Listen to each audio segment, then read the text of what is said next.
The dusk I never found lied in something. Harlan's Crossing. What is it, child? It settled Oh, on dear everything heavens! equally. Show us The now. painted signs above the It's from the storefronts, woods. the This backs of changes horses everything. tied at the rail, the Sunday collars of men who thought themselves above the land they walked on. It did not care about reputation or standing. It simply came to rest, patient and quiet, the way truth often did. On the evening of September the 23rd, in the year 1874, it coated the windowsills of the cattleman's hall and drifted under the door in thin gray ribbons, and it settled on the broad shoulders of Elias Carter as he sat at the long pine table in the center of the room and felt his life begin to come apart. The hall had been dressed up for the occasion. Somebody had hung lanterns along the rafters, and they threw a warm amber light across the room that made everything look softer than it was.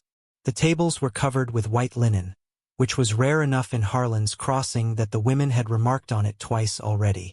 There were pitchers of water and bottles of good whiskey and plates of roasted beef that the Aldridge family cook had spent 2 days preparing. 30 or so people sat around those tables, the Aldridges on one side, the Carters on the other, neighbors and ranch hands, and a few of the town's more prominent citizens filling the gaps between them. It was a rehearsal dinner. Tomorrow morning, Elias Carter and Clara Aldridge were to be married in the small white church at the edge of town. Elias sat near the center of the Carter side, his big hands folded on the table in front of him. He was 31 years old, lean and weathered in the way that men who worked cattle in open country tend to get weathered, not broken down but used. His face was angular and brown from the sun, and he wore a decent shirt that was maybe a size too short in the arms, which was about as dressed up as Elias Carter was ever going to get. He was not a man given to talking much in large gatherings. He sat and he listened and he watched, and most people in Harlan's Crossing had come to understand that this was simply his nature and not rudeness. Clara was across from him and 3 seats down, sitting between her mother and her younger sister. She was 24, dark-haired and composed, with the kind of quiet confidence that came from being raised by people who had always expected good things from her. She had chosen Elias herself, over the quiet objections of her father, who thought she could do better. She had chosen him because she believed she understood something about him that most people missed, that there was a great deal happening behind those calm gray eyes, and that it was all worth knowing. She was laughing softly at something her sister had said when Elias's mother stood up. Ruth Carter was 60 years old and had the bearing of a woman who had spent decades deciding things for other people.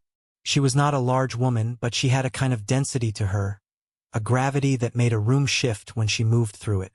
She rose from her chair slowly and deliberately, and she waited until the nearest conversations had fallen quiet before she spoke. "I have something to say," she announced, "before this family joins with another." The room went quiet the way rooms go quiet when something dangerous has entered them.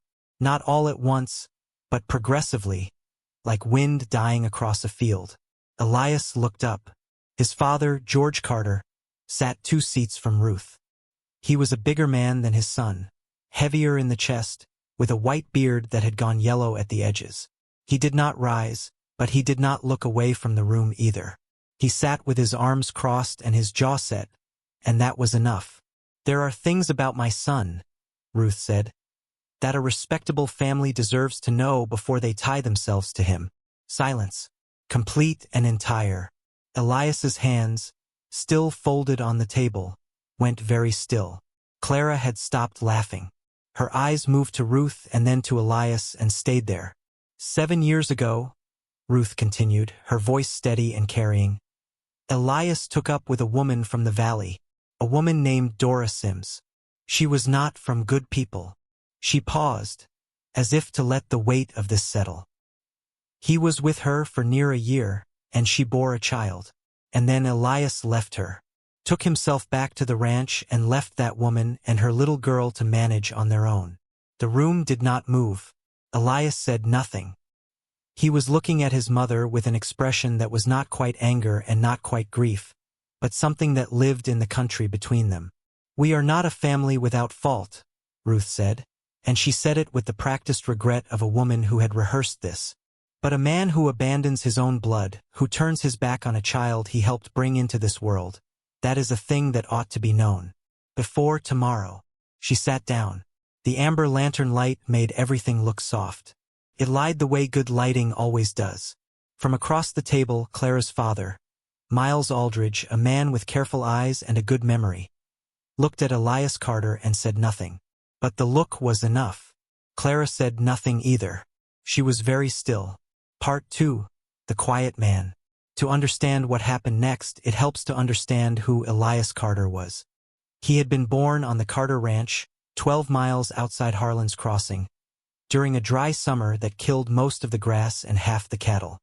His father had survived it through stubbornness, and his mother had survived it through a belief that hardship was essentially a character test and that they were the kind of people who passed such tests. Elias had grown up absorbing both of these things and adding something of his own to them. A steadiness, a patience, a reluctance to speak unless he had something worth saying. He had gone to school in town until he was 14, and then he had gone back to the ranch full-time, and the school had gotten along fine without him, and he had gotten along fine without the school. He could read, and he could figure sums, and he knew more about cattle and horses and the behavior of weather than most men twice his age, and he had decided early on that this was sufficient. He was not popular in the way that loud men are popular, but he was respected. In Harlan's Crossing, these were different things, and the distinction mattered. When Elias Carter said a thing, people believed it because he did not say things carelessly. When he made a deal, he kept it, and the ranchers he did business with had come to rely on this the way they relied on their fences, quietly, without thinking much about it, until the day something tested it. He did not drink to excess. He did not gamble. He had never been in a fight that he had started, and the one or two he had finished were not talked about in polite company, because the men who had started them had deserved what followed.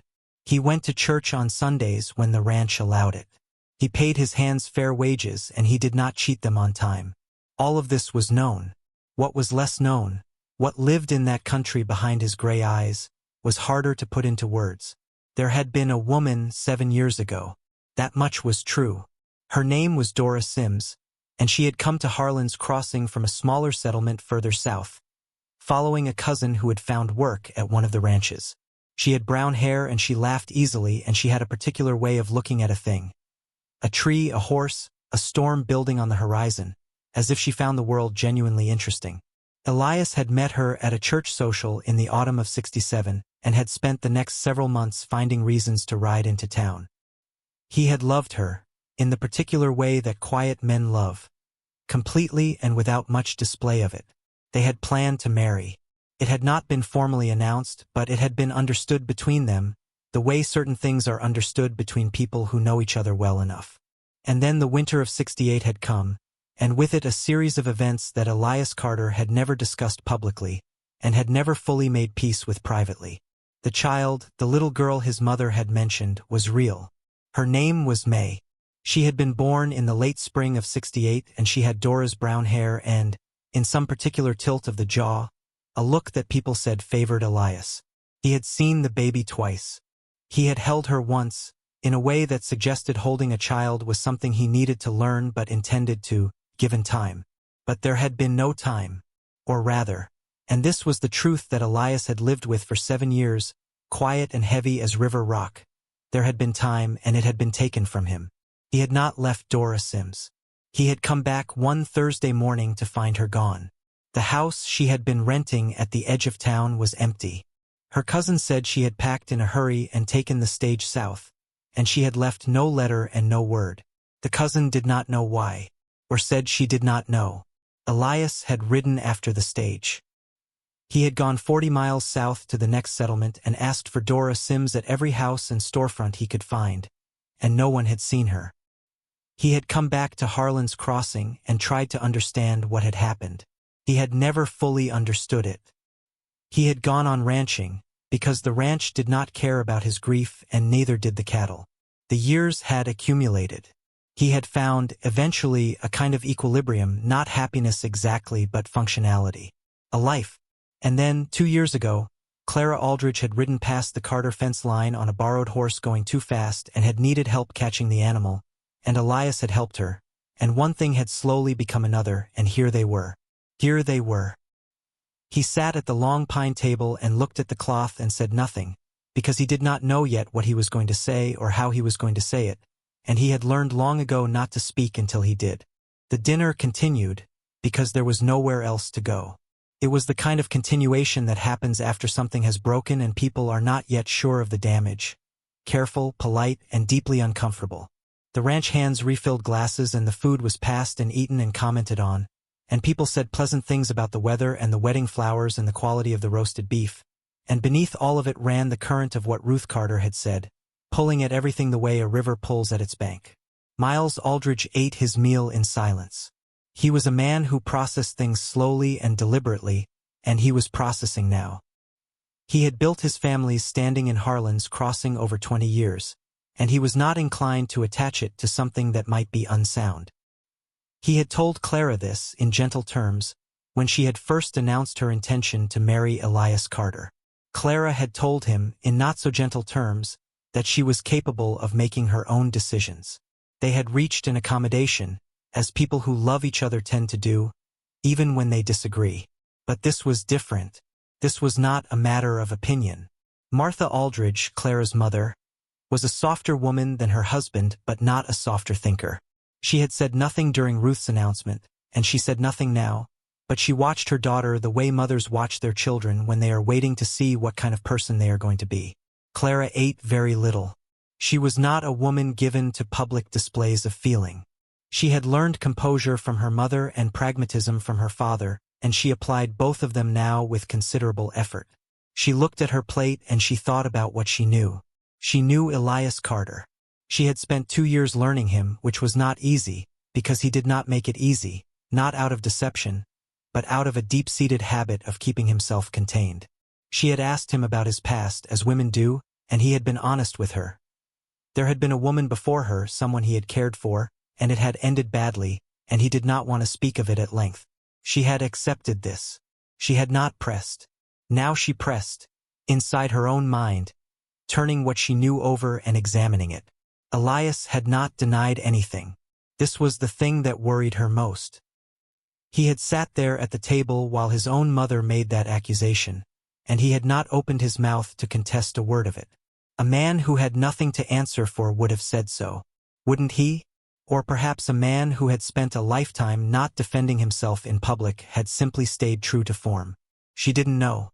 And not knowing, after 2 years, felt like a particular kind of betrayal. Across the table, she saw Elias glance at her once. Just once. His expression was what it always was. Still and difficult to read, and somehow maddeningly not guilty-looking. He held her gaze for a moment and then looked away, back at the table, and she watched his jaw tighten and release. She told herself she would speak to him after dinner. After dinner, however, the damage had already spread further than she had accounted for. Mrs. Harlan, the widow of the town's founder, who attended everything and remembered everything and had told everyone everything she had ever heard since approximately 1851, leaned over to the schoolteacher beside her and said something in a low voice. The schoolteacher's eyebrows went up. Across the room, 2 of the ranch hands were murmuring to each other. Old Pete Delaney, who ran the feed store and had a gift for carrying news, was nodding slowly at something George Carter was saying to him in a low voice. By the time the pie was served, the thing had traveled the room. It was not that people disliked Elias Carter. It was not even that they believed the accusation without question. It was that the accusation existed, that it had been spoken in public by his own mother at his own rehearsal dinner, and that Elias had not answered it. In Harlan's Crossing, silence in the face of a serious charge was not generally interpreted as dignity. It was interpreted as admission, or something close enough to it that the difference didn't matter much in practice. Elias felt all of this. He was not a man who missed things simply because he said little. He felt the temperature of the room, and he felt the sidelong glances, and he felt Clara's absence of eye contact like a physical thing. He sat with all of it the way he sat with most difficult things.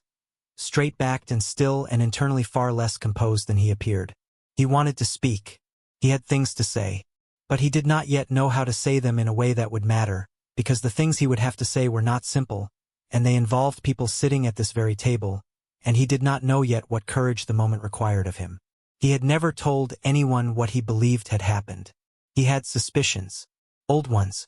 They had sat in him for 7 years, and he had never done anything with them because proving a suspicion is not the same as having one, and because the people he suspected were his parents.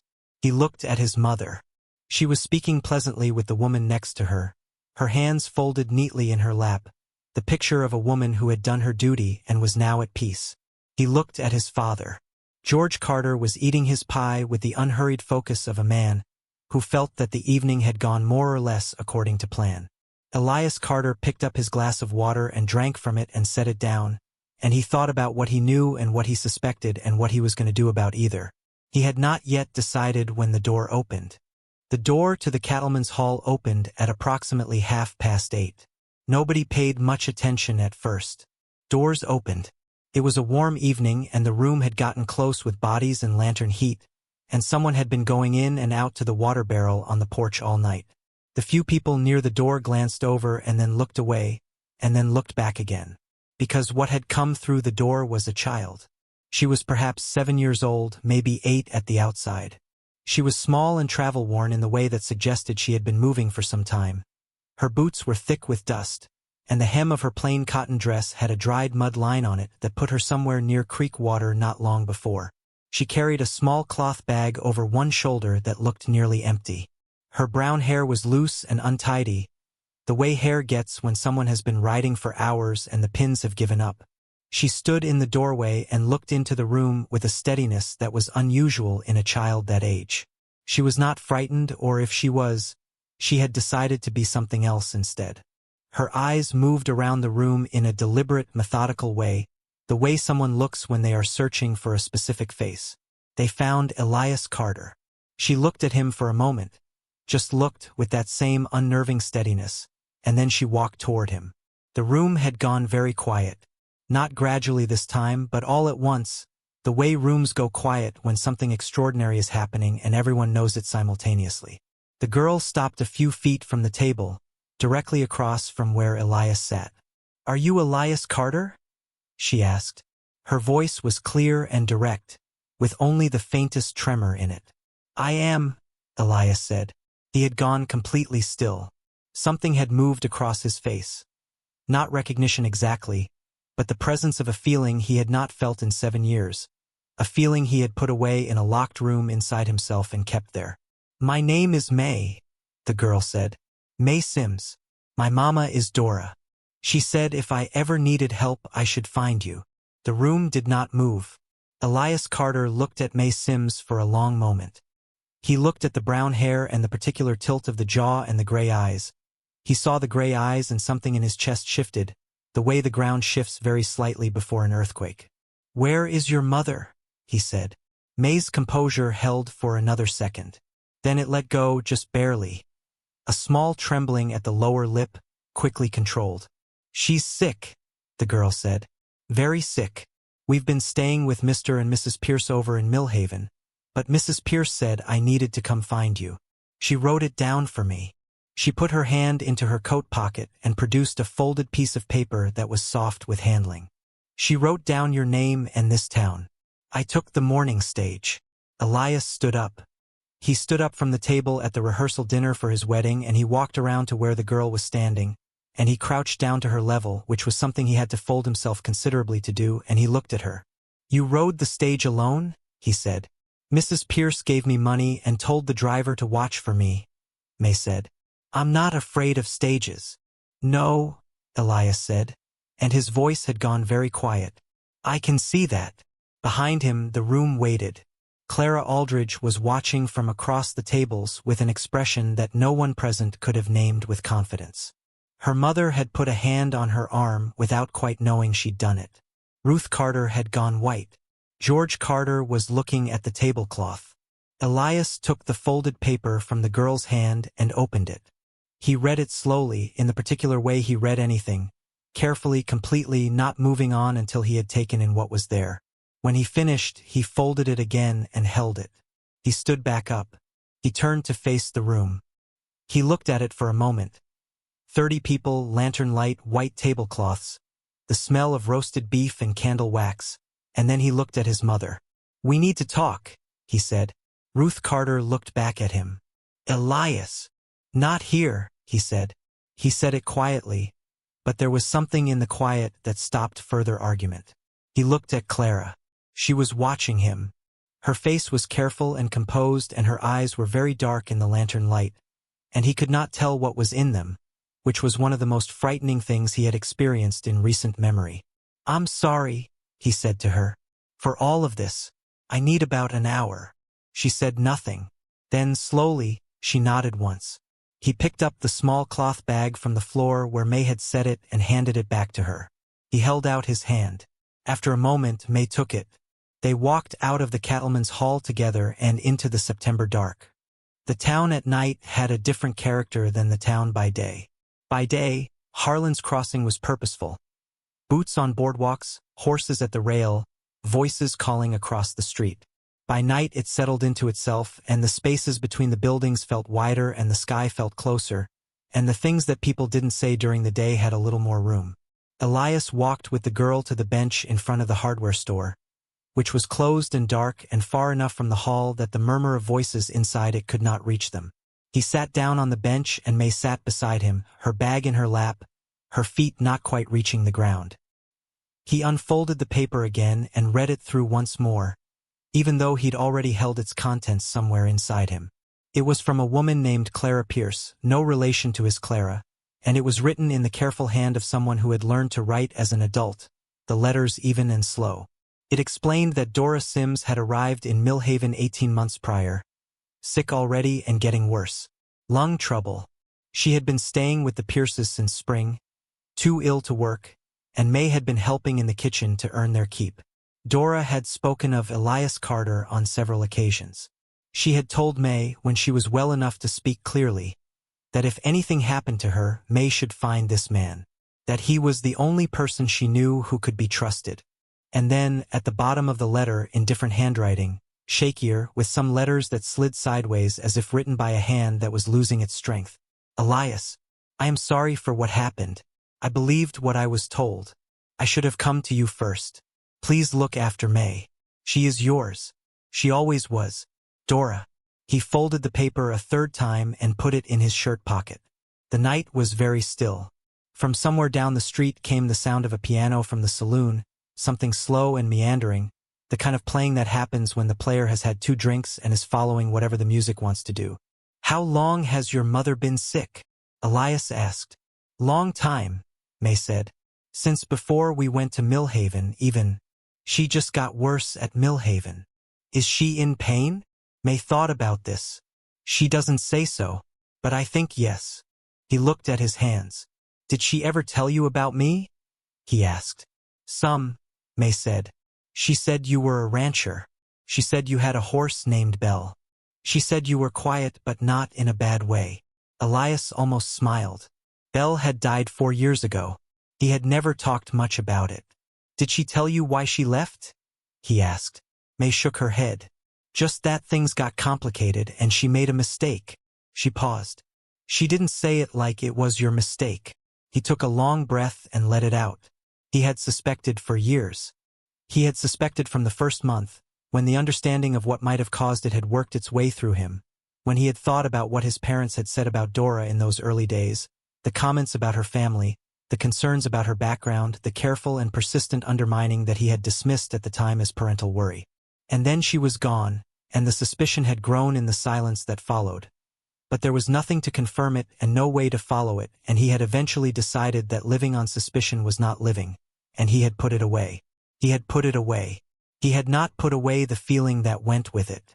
"May," he said. She looked at him. "I didn't leave," he said. "I want you to know that. Whatever you've been told or whatever you've pieced together over the years, I didn't leave. I came back one day and your mother was gone. I didn't know where she'd gone or why. I looked." He said it plainly, without drama, because it was simply true. "I couldn't find her." May looked at him with those gray eyes for a long moment. "She said she was told you didn't want us," she said. "That someone came and told her you'd said you didn't want the baby and that you were going to stay clear." There it was. 7 years of suspicion, now confirmed by a 7-year-old girl on a bench in the September dark.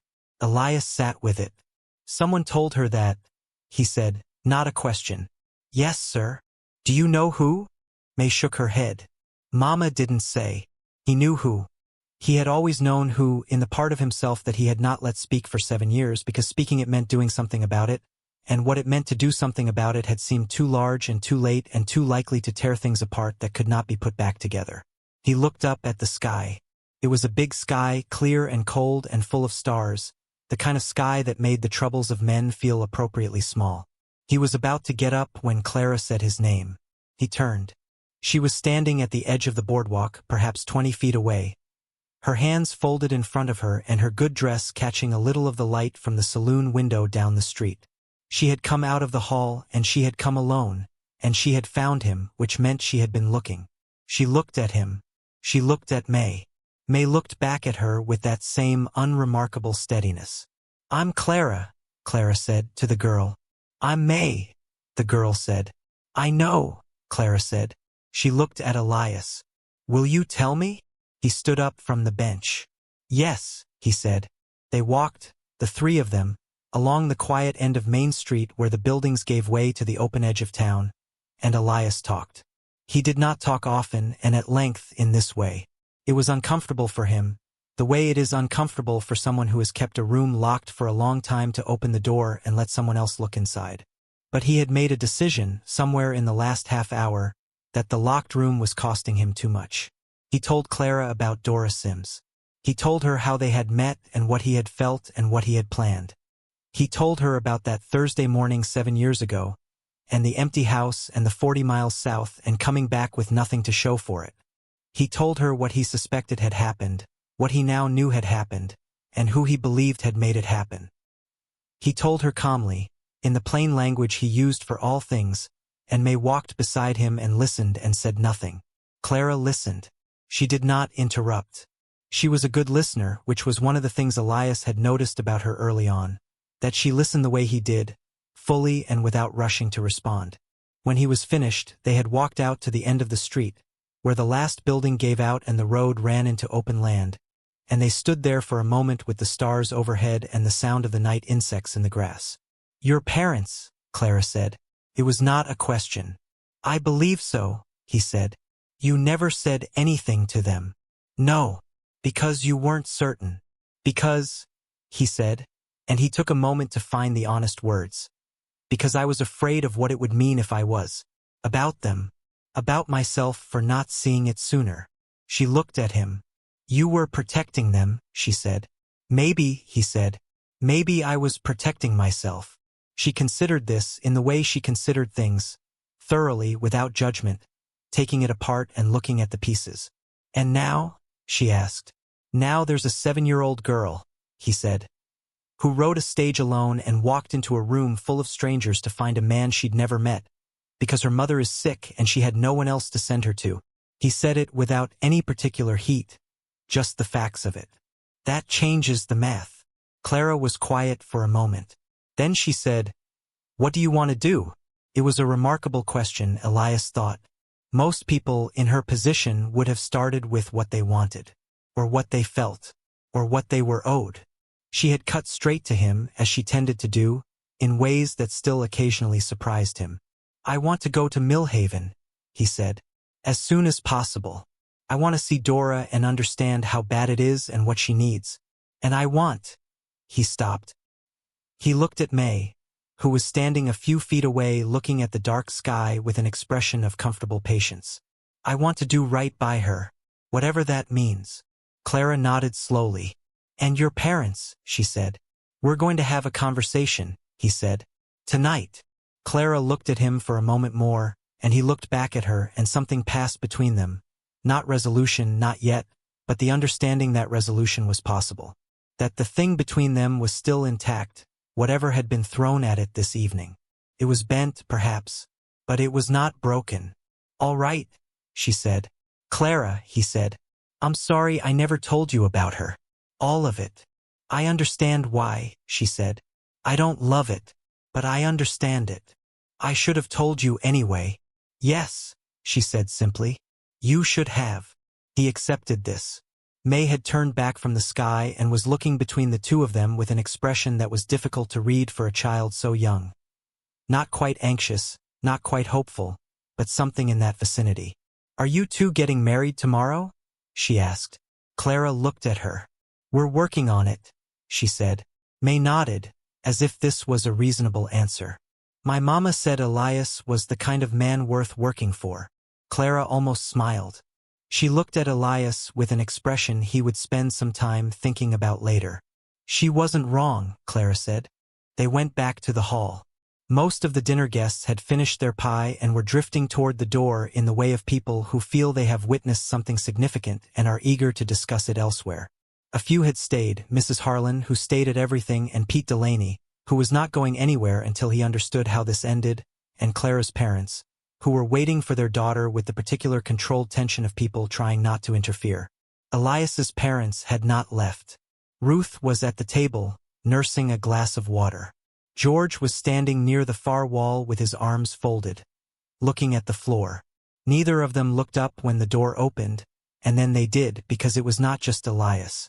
It was Elias and Clara and a 7-year-old girl with brown hair and gray eyes. Elias walked to his parents' table and stopped in front of it. The remaining guests had gone very quiet. "Stand up," he said to his father. George Carter looked at his son. He was not a man who stood up when told to, generally. But something in Elias's face made him unfold his arms and straighten up, which was close enough. "I know what you did," Elias said. He said it without raising his voice. He did not need to. The hall was quiet enough that a normal conversational tone carried to every corner. "Elias," Ruth said, "whatever that child has told you." "The child told me very little," he said. "I've known most of it for years. I just didn't say." He looked at his mother. "You went to Dora. You told her I didn't want the baby. That I was going to stay clear." Ruth Carter's jaw tightened. "I was protecting. You were deciding," he said. "You decided who I was going to spend my life with. You decided it without asking me, and you made sure Dora believed it was my decision so she would go and not come back. And she did." He took a breath. "She went south with a newborn, and she's been sick and alone for 7 years, and the baby grew up thinking her father didn't want her." Silence. "I was protecting this family," Ruth said, and her voice had gone smaller. "That woman was not right for." "She was right for me," Elias said. "I chose her. She was mine to choose." It was the most he had ever said to his mother in one stretch, maybe in his life. George Carter had said nothing. He was looking at May, who was standing beside Elias and looking back at him with the steady gray eyes that were, it was evident to anyone paying attention, his son's eyes in a smaller face. "George," Elias said. His father looked up. "Did you know?" Elias asked. A long pause. "The honest kind, the kind that costs something." "Your mother came to me after," George said finally. "I didn't stop her from going," which was an answer of a kind.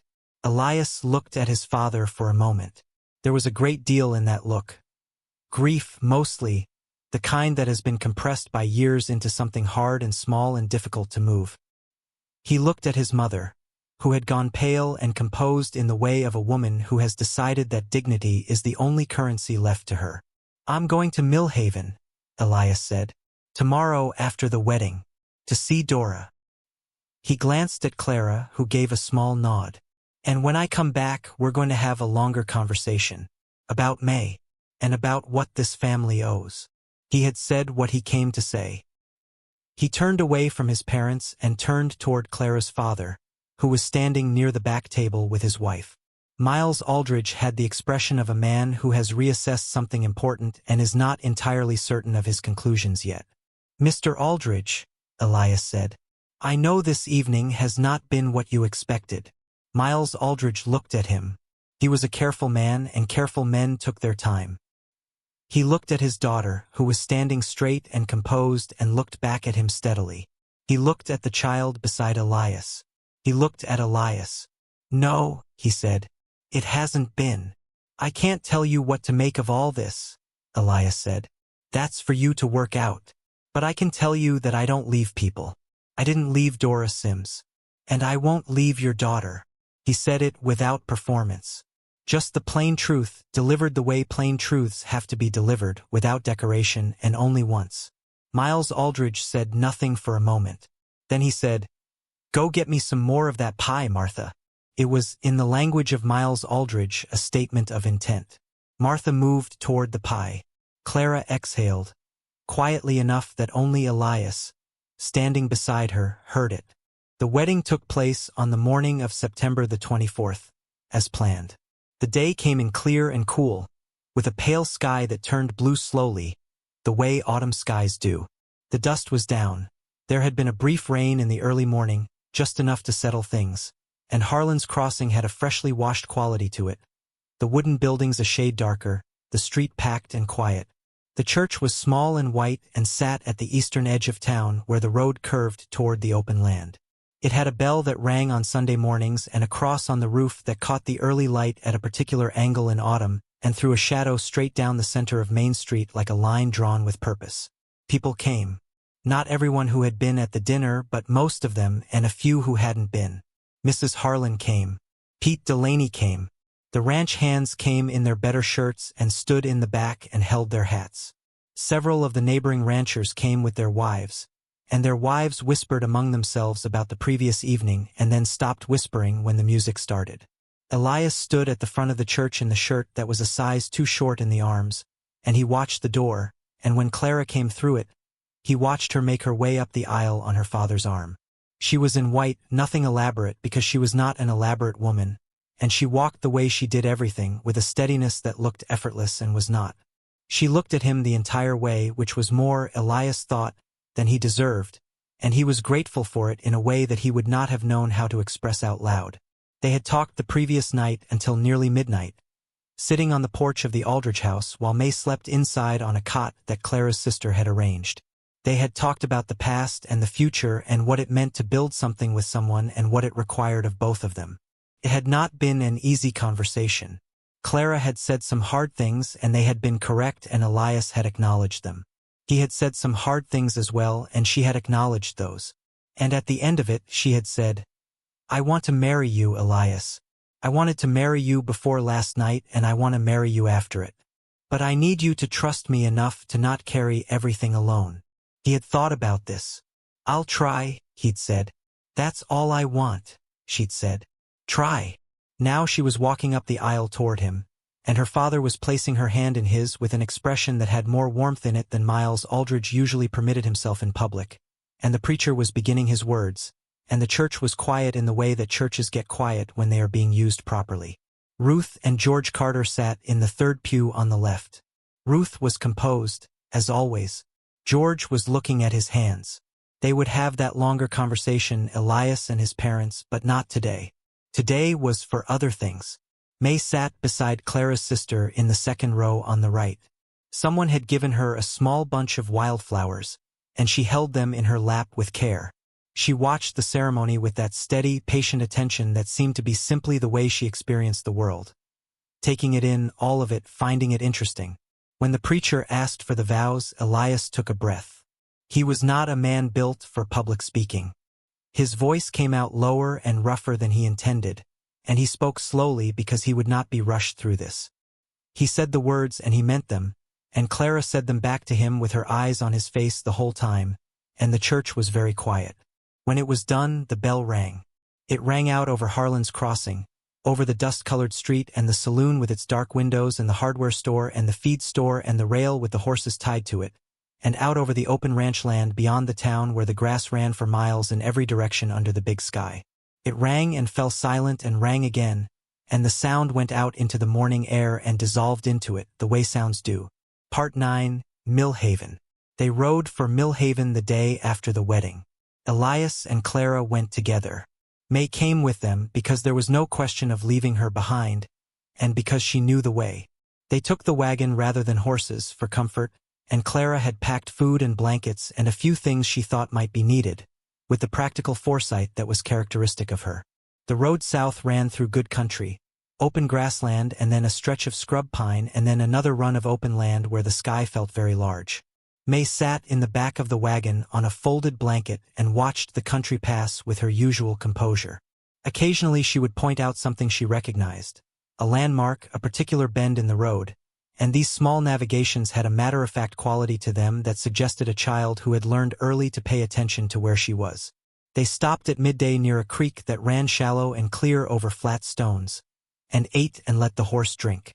May took off her boots and put her feet in the water and made no comment about it being cold, though it clearly was. "Tell me about your mother," Clara said to her. May thought about it. "She makes good bread," May said. "Even with bad flour. She can fix things. She fixed a chair once that the leg had fallen off 3 times, and she fixed it so it never fell off again." A pause. "She sings when she thinks nobody's listening. Old songs, mostly. She knows a lot of them." Clara listened to this. "She sounds like someone worth knowing," she said. "Yes, ma'am," May said. Elias sat on a flat rock near the water and listened to the creek and to this conversation and kept his thoughts where they were, which was complicated and largely still. He had spent a great deal of the last 24 hours trying to prepare himself for what he might find in Millhaven, and he had not fully succeeded, because there is no complete preparation for certain things. You simply move toward them and you find out. They reached Millhaven in the late afternoon. It was a smaller settlement than Harlan's Crossing. 12 buildings, a water tower, a small store and a livery, and a few houses set back from the road with kitchen gardens going brown at the edges of their season. Clara Pierce's house was at the far end of a short side street, and May led them there without hesitation. Clara Pierce was a large, capable-looking woman in her 50s who met them at the door and shook Elias's hand with the grip of someone who had been managing on her own for a long time and was not apologetic about it. "She's had a better day," Mrs. Pierce said. "Told her you were coming. Did her good, I think." She brought them through the house, which was clean and spare and smelled of wood smoke and something medicinal, to a back room where a bed sat under a window with yellow curtains. Dora Sims was in the bed. She was 40 or thereabouts, Elias's age within a few years, but she looked older in the way that illness adds years faster than time does. She was thin, with the particular thinness of someone whose body has been consuming itself, and there was a gray quality to her skin that had nothing to do with the afternoon light. But her eyes, when she turned her head and saw him, were clear. Brown eyes. He had forgotten they were brown. "Elias," she said. "Dora," he said. He sat in the chair beside the bed. Clara stayed near the door. May went to her mother's bedside and took her hand with a naturalness that made it clear this was a practiced thing, something they had been doing for a while. There was a long silence, not uncomfortable, but full, the kind of silence that accumulates between people who have a great deal to say and are not sure where to begin. "I got your letter," he said. "I didn't know if you'd come," she said. "I came," he said. She looked at him for a moment. "I'm sorry," she said, "for believing what I was told. I should have come to you directly. I should have—" She stopped. A small cough, controlled but effortful. "I was young and frightened, and I believed them. And then I was ashamed that I had believed them, and the shame made it harder to come back, and the time kept going." He was quiet for a moment. "I know why you believed it," he said. "They were convincing people." She looked at him. "You knew? All this time?" "I suspected," he said. "I didn't know for certain until last night." A pause. "Are you angry?" she asked. He thought about it honestly. "Not at you," he said. "At them." "Some," he said. "I'll work through it." She accepted this. She was quiet for a moment, looking at the ceiling, and then she looked at May. "She's a good girl," she said. "I can see that," he said. "Better than either of us deserved, probably." Her voice had a note of dry warmth in it that suggested humor was a thing she had held onto through all of it, which told him something. "She rode here alone," Dora said. "Did she tell you?" "She told me. She didn't want to go. She didn't want to leave me." Another look at May, who was holding her mother's hand and listening to this conversation with her usual careful attention. "I told her it was important, that you were a man she could trust." "You didn't know that," he said. "Not for certain. Not after all this time." "No," she said. "But I chose to believe it." A pause. "I should have chosen that a long time ago." He did not argue with this. Neither did he agree, because the agreeing would not have been kind. Clara, from near the door, said, "Mrs. Sims, I'm Clara. Elias and I were married yesterday." Dora looked at her with clear eyes for a moment. "I know," she said. "May wrote to me." She looked at Clara with a frank appraisal. She said you seemed like someone who wouldn't let him be stupid about things. Clara, who did not easily surprise, looked briefly surprised. Then she said, I'm trying. Dora almost smiled. Good, she said. He needs it. Brilliant man. Absolutely no idea how to ask for help. Elias looked at the ceiling. I've noticed, Clara said. I'm sitting here, Elias said. We know, both women said at almost exactly the same moment. May looked up from her mother's hand and said nothing, but there was something in her expression. A releasing of something very small that had been held for a long time. Epilogue. What's settled? Dora Sims did not recover.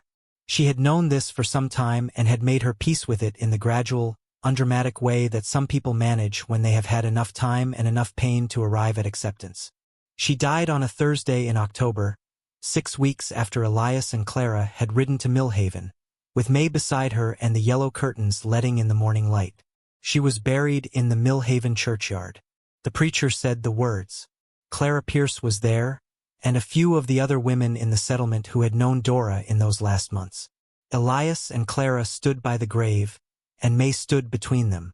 Afterward, they brought May home to Harlan's Crossing. She took well to the ranch in the way that certain children take to wide open spaces, as if they had been waiting for them. She was useful, not in the way that children are sometimes made to be useful before they are ready, but in the genuine way, the way of a child who wanted to understand how things worked and applied this understanding practically. She learned to ride in 2 weeks, which was faster than most. She helped in the kitchen without complaint. She asked questions about the cattle and the land and the way the weather moved, and the questions were good ones. The town of Harlan's Crossing watched all of this with the particular interest that small towns take in the affairs of their residents, and they talked about it because that is what people in small towns do. Some talked charitably and some did not, and the ones who did not were eventually quieted by the simple weight of evidence.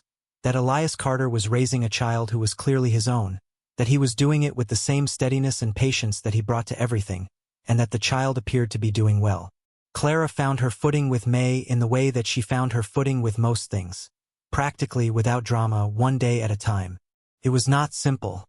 There were days when the grief in the girl came to the surface, and Clara did not try to navigate it away, but sat with it and let it be what it was. There were days when May was difficult in the way of children who have learned to be self-sufficient and have to relearn that help is permitted. These things took time. They were given time. As for Ruth and George Carter, that conversation happened as Elias had promised. It was a long evening in November, in the front room of the Carter family house, with a fire going because the nights had gotten cold and a silence that went in and out of the room like a draft under the door. Ruth cried at some point, which was something that Elias could not recall seeing before. George said very little, but what he said was honest, which cost him more than it would have cost a man accustomed to saying honest things. There was no swift reconciliation. There was not the kind of scene where a family that has done harm to itself decides to be repaired and repairs itself cleanly.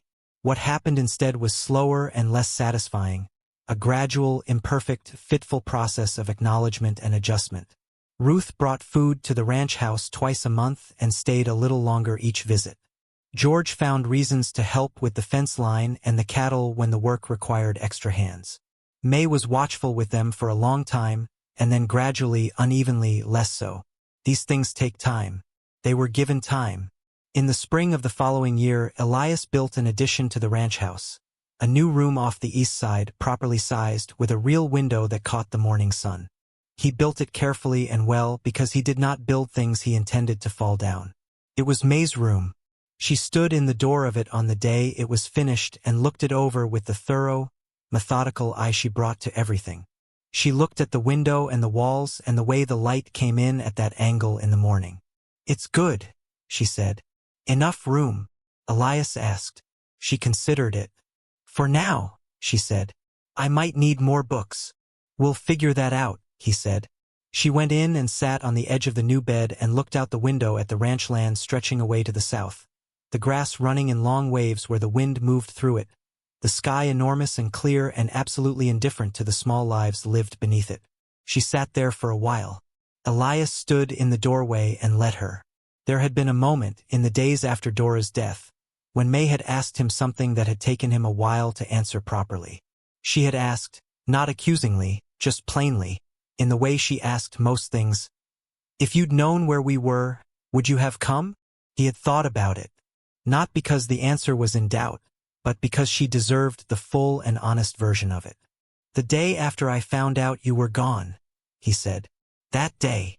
She had thought about this for a while. Then she'd said, "Okay." That was all. Just okay. It was enough.